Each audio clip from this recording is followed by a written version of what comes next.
De volta, pensando agora especificamente esta compreensão da democracia no pensamento de Rousseau. Ora, então, como já dito no bloco anterior, para Rousseau, democracia é, em última instância, esse exercício direto do poder.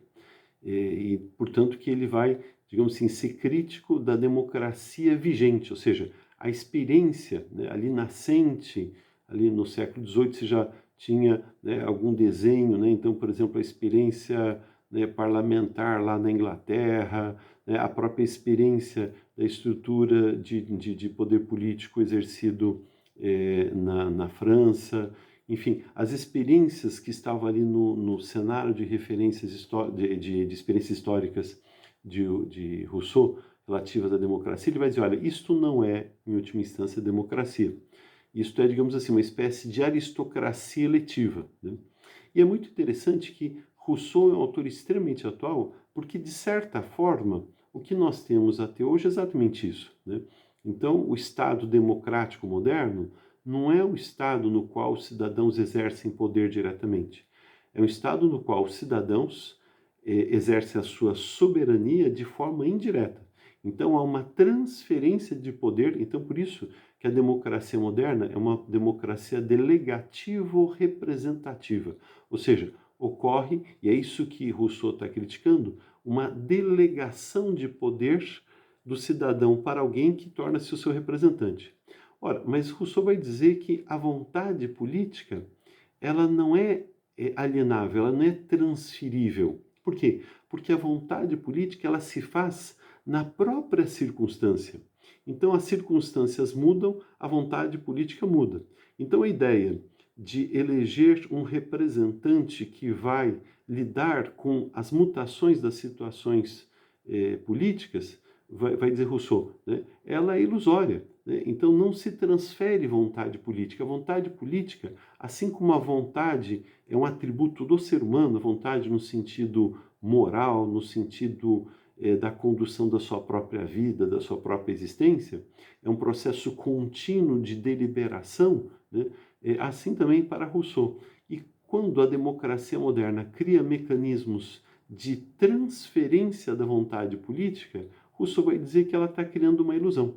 Então, na realidade, os detentores da representação popular, o parlamento, se for presidência da República, etc., eles não têm propriamente esta vontade popular em si, né? Se criou uma espécie de ilusão, é como se passasse uma procuração para alguém que age em seu nome, mas que não está em sintonia com a sua vontade. Bom, diante disso, Rousseau vai dizer, olha, só que a gente tem um problema, né?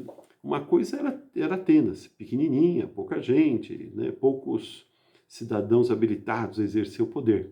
Outra coisa é ali o Estado Nacional moderno que estava se constituindo, né? Grandes unidades políticas que envolviam um número muito grande de pessoas num grande território.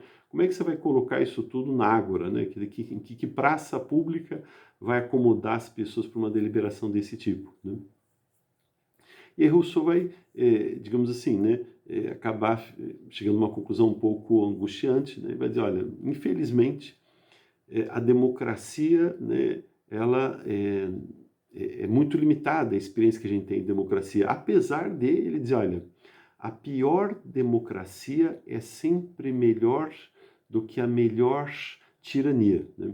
Então, hoje que você tem um ataque, né, pelo próprio presidente da República, pelo Bolsonaro, às instituições democráticas, né, está rebanhando, digamos assim, né, esta horda de fascistas, né, a gente tem visto aí nos domingos, né, inúmeros deles, Brasil afora, ainda bem que são num grupo bastante pequeno ainda, né, mas os fascistas italianos também eram num número pequeno e produziram Mussolini, né.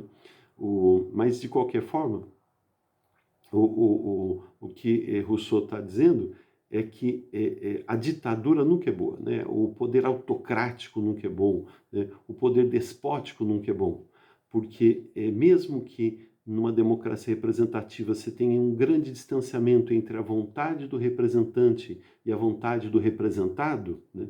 Sempre você tem um certo mecanismo de controle social. Então, Rousseau nunca apontaria como solução né, para os problemas que a sociedade vive, como na direção de menos democracia. Muito pelo contrário, né?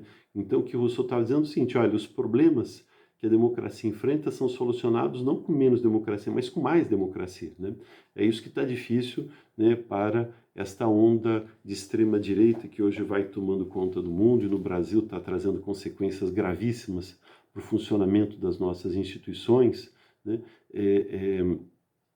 Então é isso que Rousseau apontava. Quer dizer, é o aprimoramento do processo democrático que pode apontar na direção de um mundo melhor. E é muito interessante a gente observar que hoje é um debate muito sério no campo da filosofia política e da ciência política sobre a intensificação dos processos de participação democrática, né? Se a gente for pegar a nossa própria Constituição, no seu início ela já vai dizer que todo o poder emana do povo, que o exercerá de forma indireta, através de seus representantes, e de forma direta, nos termos dessa Constituição. Ou seja, então, a nossa Constituição, por exemplo, já aponta nesse sentido, né? Que existem mecanismos, então, por exemplo, plebiscito, referendo e outras formas de consulta popular, que vão radicalizando o processo democrático, né? A dificuldade é como que isso vai tendo vigência, né?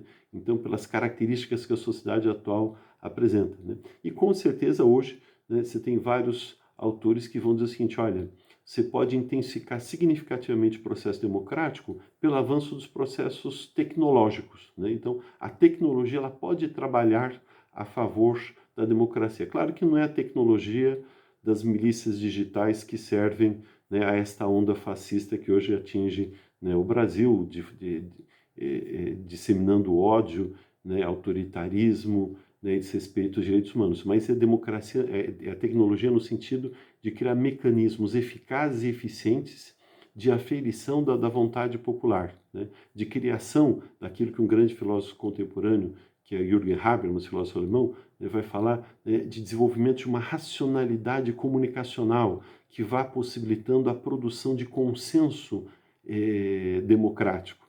Então, você tem hoje mecanismos através dos quais nós podemos fazer avançar a democracia numa perspectiva mais participativa, né? E aí, com certeza, né, é isso que, de alguma forma, Rousseau vislumbrava, né? Então, a solução da humanidade não vem com o poder absoluto, né, exercido por um soberano autocrático, ditatorial, totalitário. A solução da humanidade também não vem pelo endeusamento, né, do poder da burguesia, do estabelecimento do mercado que tem como Deus, né, o capital, mas vem através da construção de canais de participação política efetiva.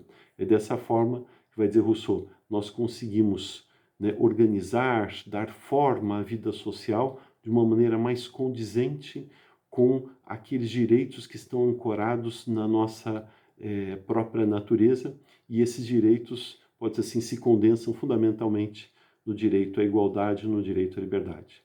Então paramos por aqui, até a próxima semana, um grande abraço, fique em paz, com Deus, até mais, tchau, tchau.